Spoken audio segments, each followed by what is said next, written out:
Jakob Fuglsang, was there any stopping Mathieu van der Poel that day? Yeah, I think if I would have been riding with Julian, I'm quite convinced that we would have made it to the finish line, and it would have been a two-man sprint. Of course, we didn't expect anybody to come back from behind, and that was then a mistake. I mean, I was I was told from the radio from the car that they didn't want me to pull anymore, and I kind of agree. I just thought it was a bit early to start skipping to just sit on.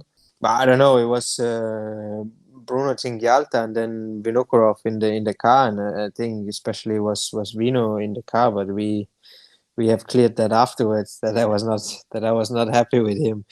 But for instance, they gave me the last time check was when we went under the 1 kilometer banner, and they said like 20 seconds to Kwiatkowski was supposed to be, and that's probably the time checks that they get on the television or wherever. But at least I looked back and I said back in the radio, it's like for sure it's not 20 seconds because I see him just behind us.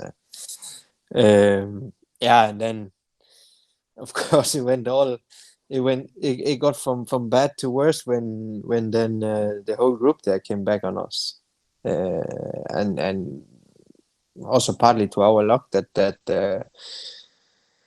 Kwiatkowski he just went full on, that he didn't stop, he didn't hesitate, he just kept pulling to the line and basically helped me launch the sprint there. I mean, could have gone a lot worse.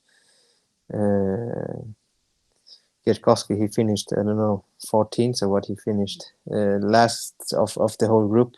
Yeah. But he tried to do the only thing that he could do in that situation, just to keep pulling.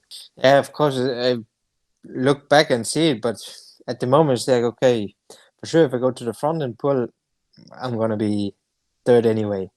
So I have to stick to my tactic and try to play cool and hope to do a good sprint, and see if I can beat some of them, and then hope that we would actually have kept that group behind, and let's say if it wasn't for Van der Poel, then probably we would have kept that group behind. But when a guy launches a 1 kilometer sprint or whatever, and he actually managed to keep it going all the way to the finish line, yeah, then it's difficult to do anything about it. But in any other scenario, then they would probably not have come back.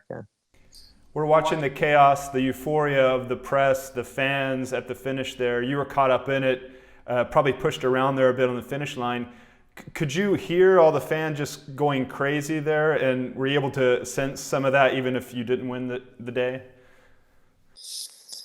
Well, not really. I think I was busy myself with all my frustration of actually uh, losing the opportunity of winning, or okay, I came third, but had I been riding with Julian, then for sure I would have come minimum second.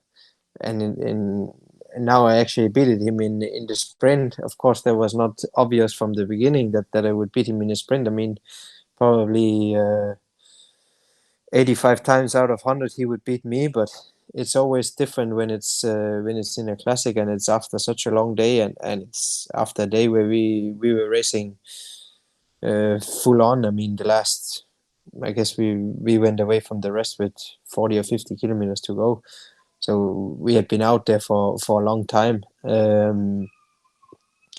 So I mean, it was maybe too early to take the decision not to pull, and that he obviously would have won, and that I would have come second.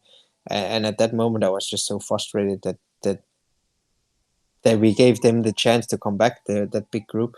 Van der Poel celebrates the day, and a big win for him as Dutch champion there on home ground. Yeah, for sure, it was huge for them, and all the fans there were super happy, and it was amazing what he did, but. I didn't care much about that in the moment. And did the Amstel beer taste good at all, or was that just a bitter tasting beer on the podium? No, no, it tasted all fine, and also at the press conference afterwards, it was also good. But Van der Poel, he didn't want to drink it, so maybe that made it taste even better. Ah. It's like, no, I don't drink. You don't drink. What, you don't drink? Okay, I drink it then.